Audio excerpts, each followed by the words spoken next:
A small doubt from my side. 5 లక్షల సంవత్సరాలున్న కలియుగం ఇంకా కొన్ని వేల సంవత్సరాలు కూడా మనం దాటలేము.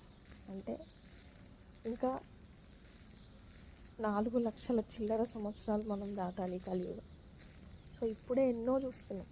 సో నెక్స్ట్ మనదంటే అయిపోయింది. నెక్స్ట్ మన పిల్లల జనరేషన్ ఏంటి? సో ఏం చేయాలి? ఏం చేయలేము. ఒక్కరితో ఏమవుతుంది అని అనుకుంటాం, కాదు, ఒక్కరితోటే అవుతుంది. చేంజ్ ఒక్కరితోటే బిగిన్ అవ్వాలి. So we have to change. So family system change అవ్వాలి. ఆటోమేటిక్గా ఫ్యామిలీ సిస్టమ్ చేంజ్ అవుతే సొసైటీ చేంజ్ అవుతుంది.